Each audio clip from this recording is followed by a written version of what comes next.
Hello students, class 11 accountancy unit third हमारा journal हमने start किया है और प्रैक्टिकल क्वेश्चन की तरफ हम चल रहे थे। प्रैक्टिकल क्वेश्चन हम सॉल्व कर रहे थे। क्वेश्चन नंबर 1 जो है लास्ट वीडियो में हम लोगों ने सॉल्व किया है। आज हम स्टार्ट करेंगे अपना क्वेश्चन नंबर 2 से।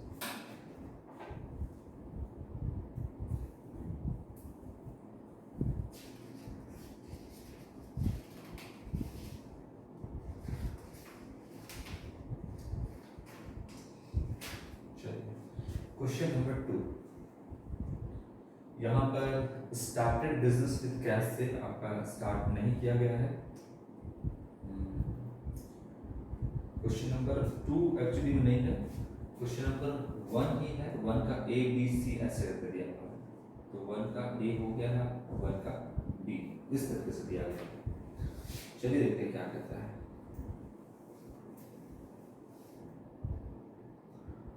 परचेज गुड्स फ्रॉम सत्यम 50,000। जो भी रिकॉर्ड करेंगे बिजनेस के फंड से रिकॉर्ड करेंगे। ऑनर को इग्नोर करना है। ये है आपका सत्यम, पूरा मतलब समझना है। ये सत्यम है। आप क्या लिखा है क्वेश्चन का ट्रांजेक्शन है purchase goods from Satyam 50,000। Only ये लिखा है, ये नहीं लिखा है कि purchase goods from Satyam for cash, ऐसा कुछ लिखा है। यानी कि सत्यम का नाम दिया है। अब आप यहाँ पे समझिए, ये है सत्यम है ना। बिजनेस में क्या आया है? बिजनेस में गुड्स आया, बट गया तो कुछ नहीं, क्योंकि उधार में खरीदा है। सत्यम का नाम दिया हुआ है। सत्यम का नाम यहाँ पर क्यों इंपॉर्टेंट है? देखिए, एक तो गुड्स आया, अगर कैश में भी परचेस करते तो भी गुड्स आता, क्रेडिट में परचेस किए तो भी बिजनेस में गुड्स आया है। अगर कैश जाता तो कैश को हम यहाँ पे करते क्रेडिट, यानी कैश गया नहीं लेकिन बिजनेस से। इसीलिए यहाँ पर सत्यम इंपॉर्टेंट है। बोलता है यहाँ पर कि सिर्फ सत्यम से हमने गुड्स परचेस किया, या फिर ऐसे बोलता है गुड्स परचेस ₹50,000। अगर ऐसा लिखता, किसी का नाम नहीं दिया गया था, तो इसका मतलब कि अगर नाम है ही नहीं तो हमने किसी से उधार में खरीदा भी नहीं है। बट यहाँ पर बिजनेस ने क्रेडिट परचेस किया है, उधार में सामान खरीदा है, क्योंकि कहीं भी कैश तो लिखा नहीं है। क्रेडिट परचेस किया, कहीं भी कैश लिखा नहीं है। गुड्स परचेस ₹50,000 ऐसा लिखता है, तो किससे परचेस किए हैं गुड्स यहाँ पर? इसका मतलब कि हम हो सकता है कैश में परचेस किया, कैश में परचेस किया।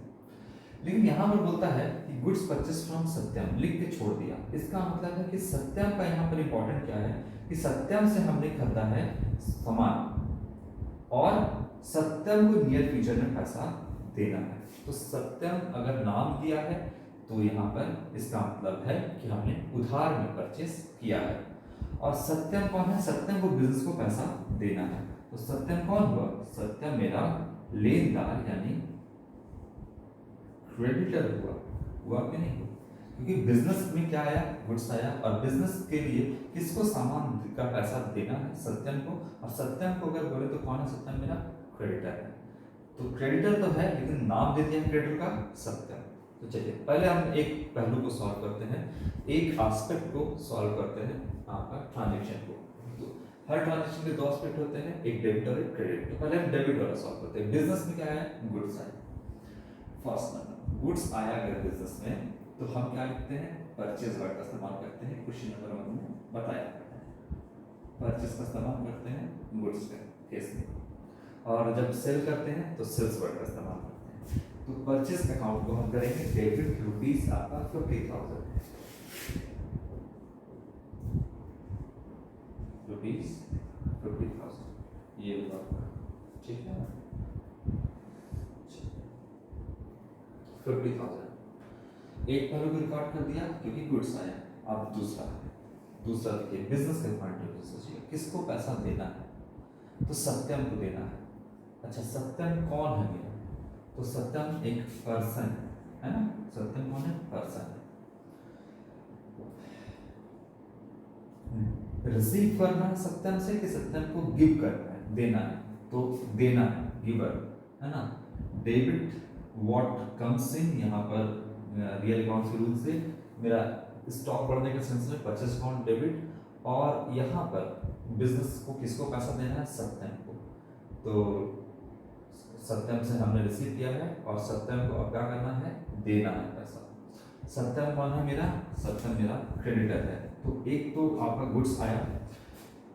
अगर मॉडर्न अप्रोच से देखा जाए तो एक तो यहाँ पर सत्यम को देना है पैसा, दूसरा मॉडर्न अप्रोच से क्या है, देखिए बिजनेस के ऊपर लायबिलिटी बढ़ गया, लायबिलिटी बढ़ता है तो क्रेडिट करते हैं, और लायबिलिटी क्या है, क्रेडिटर, क्रेडिटर का मतलब सत्यम। तो लायबिलिटी बढ़ता है तो क्या करते हैं, क्रेडिट करते हैं। यहाँ पे हम सत्यम को कर देंगे क्रेडिट, कितना से, 50,000 रुपीज, जैसे समझ में आता है वैसे, है ना। एक तो हो गया आपका क्रेडिट द गिवर, हमको देना है, बिजनेस के पॉइंट ऑफ व्यू से सोचिएगा, देना किसको है, सत्यम को। तो हम क्रेडिट द गिवर, है ना, यहाँ पर जो हमको सामान दिया है उधार में, उसको हम क्या करेंगे, पेमेंट करेंगे नियर फ्यूचर में, ठीक है। तो यहाँ पर हम एक तो आपका पेमेंट करना है तो हम उसको क्रेडिट कर देंगे सत्यम को। दूसरा अगर आप बात करेंगे तो बिजनेस का लायबिलिटी क्या हो रहा है, बढ़ रहा है, और लायबिलिटी बढ़ता है तो क्या करते हैं, क्रेडिट करते हैं।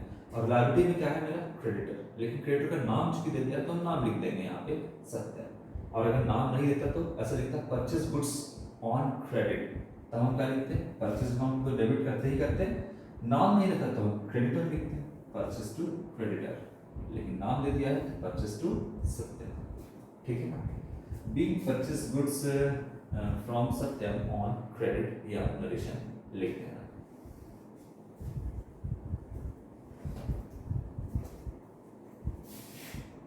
ठीक है बच्चों, तो गुड्स आया, या तो नॉमिनल अकाउंट्स हो या इस आप इसी से बनाएगा, डेबिट व्हाट कम्स इन, तो जो भी आया गुड्स आया, डेबिट व्हाट कम्स कर दिए।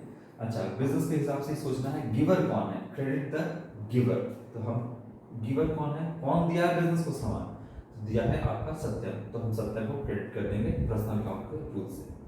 बिजनेस के हिसाब से सोचिए, गिवर कौन है, यानी बिजनेस को उधार में सामान दिया कौन है, सत्यम ने दिया है, तो यहाँ पर हम सत्यम को क्रेडिट कर देंगे, क्रेडिट द गिवर। और मॉडर्न अप्रोच से चलिएगा तो बिजनेस का एसेट बढ़ता है तो डेबिट, एसेट यानी स्टॉक बढ़ने के केस में एसेट बढ़ा तो डेबिट, और लायबिलिटी बढ़ता है तो लायबिलिटी बढ़ा, क्रेडिटर बढ़ा तो क्रेडिट करेंगे, ठीक है ना, सत्यम। और मॉडर्न अप्रोच से नहीं, ट्रेडिशनल अप्रोच से debit what comes in, goods आया और दिया कौन, सत्यम, गिवर कौन है, कौन सामान दिया है तो सत्यम, क्रेडिट द गिवर, क्रेडिट कर दिए सत्यम। आगे देखते हैं क्या कहता है, पेड इनटू बैंक, क्या कहता है आपका, पेड इनटू बैंक, रुपीज 40,000, 40,000 रुपये।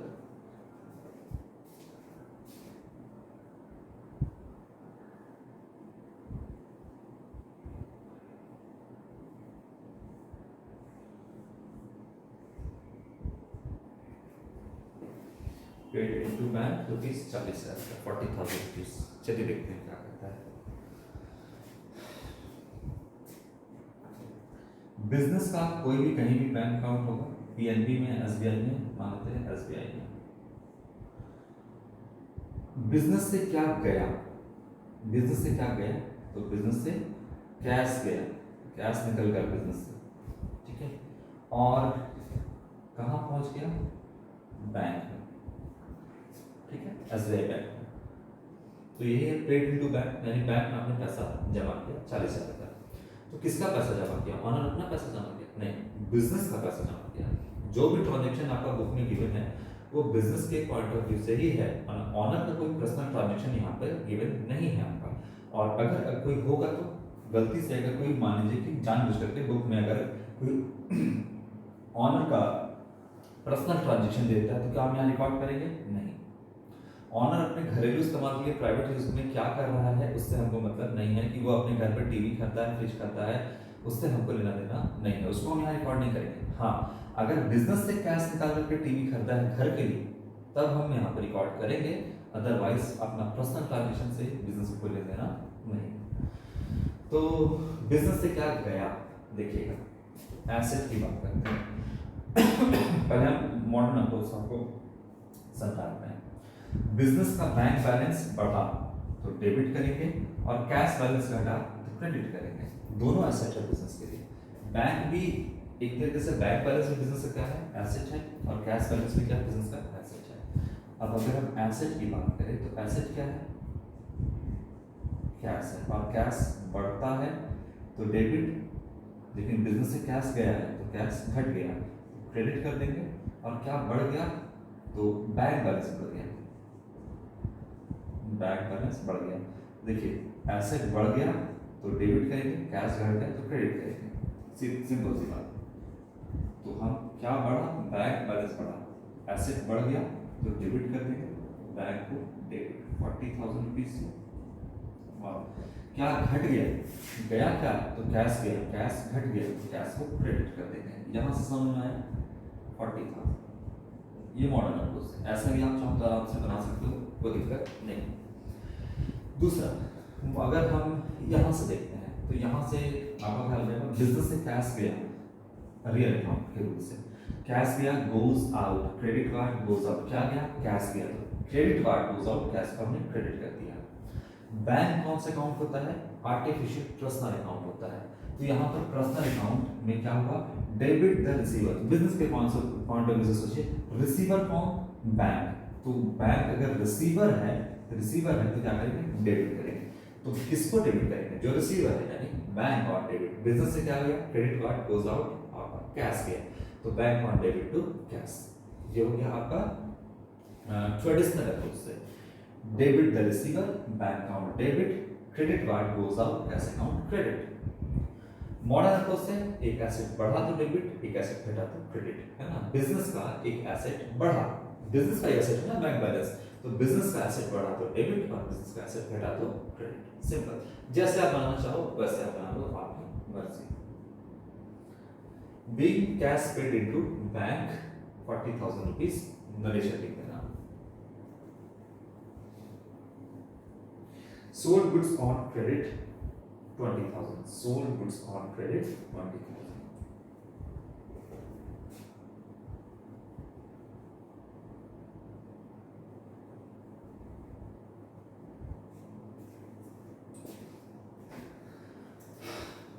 बिजनेस के हिसाब से सोचिएगा, बिजनेस में सामान बेचा गया है, ये ऑनर का हम ये नहीं बना रहे हैं, ऑनर नहीं है, ये सामान बेचा किसको गया है। तो देखिए बिजनेस से क्या गया, गुड्स गया, ठीक है। तो सामान इसको बेचा गया, अब गुड्स गया बिजनेस से, तो कैसे जाएगा सामान, बेचेंगे तभी जाएगा। तो स्टॉक घटने के सेंस में क्रेडिट कार्ड गोज आउट, हम यहाँ पर क्रेडिट कर देंगे किसको, गुड्स को। लेकिन अगर हम बेच रहे हैं हम एक वर्ड का इस्तेमाल करेंगे, सेल्स का। कितने का सामान गया, 20,000 का सामान चला गया। अच्छा, अब बिजनेस के पॉइंट ऑफ व्यू से सोचिए, रिसीवर कौन है, रिसीवर कौन है, कौन रिसीव किया इस गुड्स को, इसने। अब ये कौन, इसका तो नाम ठिकाना पता है ही नहीं, कौन है ये, ब्लैंक है इसके अंदर। तो देखिए उधार में का सामान बेचे हैं, सामान क्या बेचे हैं, उधार में। यहाँ पे क्या लिखा है, देखिएगा सोल्ड गुड्स ऑन क्रेडिट, यानी उधार में बेचे हैं। ये कैसा है, क्रेडिट सेल्स है, क्या है, क्रेडिट सेल्स है, गुड्स चला गया, क्रेडिट सेल्स है। तो सेल्स का हम क्रेडिट कर दिए। ये कौन, नियर फ्यूचर में ये बिजनेस को पैसा देगा, अभी दिया नहीं है, देगा। तो ये देनदार है बिजनेस का, यानी ये बिजनेस का कौन है, ये बिजनेस का डेटर है। देनदार का बोलते हैं डेटर, और डेटर करंट एसेट होता है, ठीक है। तो अगर आप यहां से चलेगा तो बताइए कि रिसीवर कौन, डेबिट द रिसीवर। अब रिसीवर का नाम आपको पता है कौन है, ये नियर फ्यूचर में पैसा देने वाला बिजनेस को, यानी देनदार है।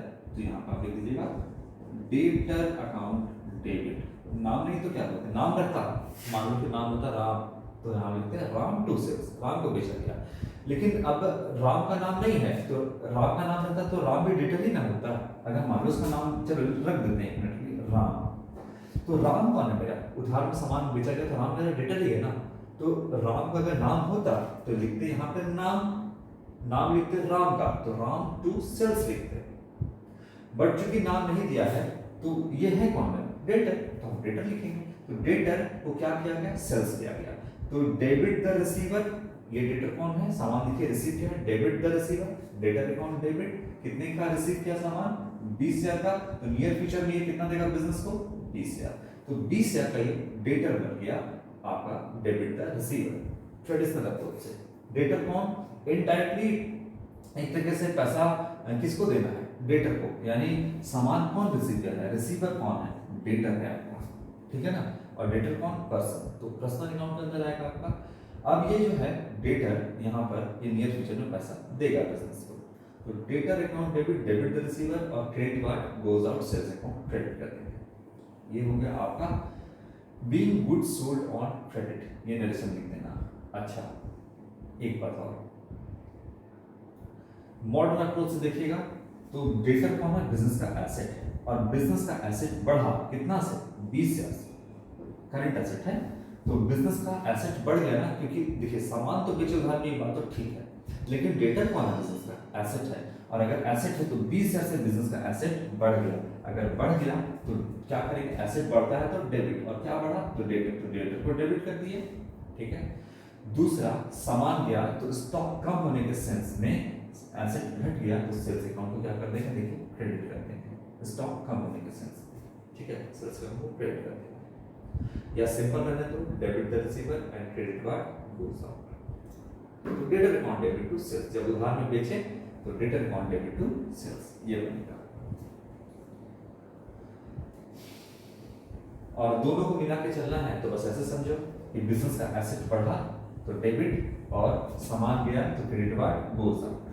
दोनों को मिला करके आप बना सकते हो, या तो सिर्फ ट्रेडिशनल से बना सकते हो, या तो सिर्फ मॉडर्न से बना सकते हो, या फिर दोनों को मिला करके बनाओ तो भी अच्छा रहेगा। तो यहाँ पर आप बस ऐसे समझो कि डेटर एसेट बेचे थे, डेटर बना, और डेटर का क्या होता है, एसेट है, एसेट है तो डेबिट कर दीजिए डेटर को एसेट, और गया क्या बिजनेस से, तो बिजनेस से गुड्स गया यानी स्टॉक कम हुआ तो credit what goes out, sales account को क्रेडिट कर दिया, है ना, दोनों को मिला के बनाना। इसके बाद receive cash from debtor, cash receive ये यहाँ पर हम डेटर से कितना है, 10,000 रुपया, 10 रुपया, देखिए बिजनेस को देना था कितना, डेटर को 20,000, दिया कितना 10,000, तो 10,000 बिजनेस में आ गया। तो अब डेटर ये कितने का बचा, 10,000 का, ये 20,000 का था ना, 10 तो दे दिया तो 10 ही का बचा। अब बिजनेस में क्या आया बाबू वो देखो, बिजनेस में कैश आया तो कैश अकाउंट को डेबिट कर देंगे, debit what comes in, business में आया तो डेबिट व्हाट कम्स इन। अच्छा अब गिवर कौन है वो देखिए, देने वाला बिजनेस के हिसाब से सोचिए, गिवर कौन है, देने वाला कौन है, क्रेडिट द गिवर। यहाँ पर गिवर कौन है, गिवर यानी personal account, personal account debtor, giver कौन है तो आपका डेटर है। तो क्रेडिट द गिवर, हम यहाँ पर डेटर को क्रेडिट कर देंगे। कितना दिया, कैश कितना है 10,000, तो 10,000 से डेबिट करेंगे, और कितना दिया तो 10,000, तो 10,000 से डेटर को भी क्रेडिट कर देंगे, ठीक है ना, गिवर यानी 10,000 से क्रेडिट। अब चलिए ये तो आपको समझ में आया कि बिजनेस में क्या आया, डेबिट व्हाट कम्स इन, और credit the giver personal account से, ये आया समझ में। अच्छा अब मॉडर्न अप्रोच से चलते हैं। मॉडर्न अप्रोच से अगर हम चलेंगे, इसको डालते हैं सामान बेचे तो हम इसको मॉडर्न अप्रोच से लेंगे। तो मॉडर्न अप्रोच से चलिएगा तो बिजनेस में क्या बढ़ा, एसेट बढ़ा यानी कैश बढ़ा, कैश अकाउंट को डेबिट कर दिया हमने, ठीक है ना, कैश बढ़ा। और बिजनेस का देखिए दोनों एसेट है, कैश भी एसेट है और डेटर भी एसेट है। अगर एसेट है देखिए कैश बैलेंस बढ़ा यानी एसेट बढ़ा तो डेबिट, और एक एसेट घटा यानी डेटर कितने से घट गया, 10 एसेट, क्योंकि दे दिया ना, तो पहले 20 था अब 10 से कम हो गया क्योंकि डेटर ने पैसा दे दिया है। तो बिजनेस का एक एसेट बढ़ा कैश, और एक एसेट घटा तो क्रेडिट। कितने से बढ़ा, 10,000 से बढ़ा, और डेटर कितने से कम हुआ, जितना उसने पैसा दिया यानी 10,000 से डेटर कम हो गया, ठीक है। तो अभी भी डेटर कितने से बचा हुआ है, डेटर ने 20 देना था 10 दिया, तो 10 से अभी भी ये बचा हुआ है, 10,000 नियर फ्यूचर में डेटर को पैसा देना पड़ेगा, ठीक है ना। डेटर कितने का देखिए 20,000 से, और दिया कितना देखिए, जब डेटर पैसा दिया था तो एसेट बढ़ा था, अब दे दिया तो एसेट घट गया, लेकिन बढ़ा था 20,000 से और घटा 10,000 से, क्योंकि 10,000 रुपया दिया है बिजनेस में, तो बचा कितना हुआ है यहाँ पे 10,000 रुपये और बचा हुआ है, डेटर को देना पैसा है नियर फ्यूचर में। खैर एक एसेट बढ़ा, एसेट बढ़ता है तो डेबिट, घटता है तो क्रेडिट, ये ध्यान रखो बस। 5th number last, stationery purchase किया है, स्टेशनरी 2000 रुपीज का, 2000 का स्टेशनरी परचेस किया था। स्टेशनरी परचेस करना क्या है, बिजनेस के लिए एक्सपेंस है, तो यहाँ पर हम एक्सपेंस को डेबिट कर देंगे, debit all expenses stationery account को डेबिट कर दिया, ठीक है। स्टेशनरी बिजनेस के लिए एक्सपेंस है, देखिए हम जो भी मार्कर वगैरह या बोर्ड पर जो इंक लिख रहे हैं ये सभी स्टेशनरी आइटम है। और ये क्या हो रहा है, देखिए जैसे जैसे हम लिख रहे हैं मार्कर घिस रहा है, आपका जो इंक है वो खत्म हो रहा है, तो बिजनेस में खर्च हो रहा है। तो कितने का खर्च हुआ अभी यहाँ पर मान लिया 2000 रुपये का, और 2000 रुपये का ये सब कुछ खर्च हुआ, तो बिजनेस से क्या गया, बिजनेस से क्या गया, तो बिजनेस से आपका कैश चला गया, क्रेडिट बार्ट गोज आउट, यहाँ पर कर देंगे कैश अकाउंट क्रेडिट कर देंगे 2000 से। तो debit all expenses nominal account के रूल से, क्रेडिट बार्ट गोज आउट आपका रियल अकाउंट के रूल से बन जाएगा, ठीक है। और अगर मॉडल अप्रोच से देखना चाहिएगा तो एक्सपेंसेस बढ़ता है तो डेबिट और एसेट घटता है तो क्रेडिट, यही होगा। चलिए क्वेश्चन नंबर 2 भी हो गया आपका, यहाँ पर नरेशन लिख लेगा being stationery purchase for cash. चलिए क्वेश्चन नंबर 5, आप पूरा फॉर्मेट पे इसको बनाओगे, टोटल वगैरह सब करोगे आप, यहाँ पे पूरे फॉर्मेट पे आप इसको सॉल्व करोगे। तो क्वेश्चन नंबर 1 का बी जो है यहाँ पे आपका सॉल्व हुआ। नेक्स्ट वीडियो में हम अगले क्वेश्चन की तरफ चलेंगे। तो आज के लिए इतना ही बच्चों, इसको आप खुद से प्रैक्टिस कर लेना। मॉडर्न ट्रेडिशनल जितना भी है एक बार आप बार बार कह रहे हैं तो एक बार आप क्लियर कर लो सर, है ना। मॉडर्न से ट्रेडिशनल से मॉडर्न अप्रोच से जैसे भी आपको करना हो एक बार आप दिमाग लगा के कर लो। हम तो कहते हैं कि आप दोनों के हिसाब से कर करके देखो, बस बोल तो रहे, एक बार आपको क्लियर करना है, एक बार आपके दिमाग में रूल्स वगैरह क्लियर हो जाएगा फिर आपको दिक्कत नहीं होगा। और कोशिश करो कि 1-2 क्वेश्चन बना करके ही उसी क्वेश्चन को इतना प्रैक्टिस कर लें कि सारा रूल आपका क्लियर हो जाए। दोनों तरीके से आप बनाइएगा और याद रखिएगा रूल को सामने में कभी मत रखिएगा, रूल को आप दिमाग में रखिए, याद होना चाहिए आपको, सामने में रख के बनाइएगा तो फिर हमेशा आपको एक आदत सा पड़ जाएगा सामने में रख के बनाएगा। इसीलिए कोशिश करिएगा कि हमेशा जो है वो दिमाग में रूल रहे और दिमाग लड़ा करके ही आप जर्नल एंट्री को सॉल्व करें। चलो तो आज के लिए इतना ही बच्चों, नेक्स्ट क्वेश्चन नेक्स्ट वीडियो में। Thank you.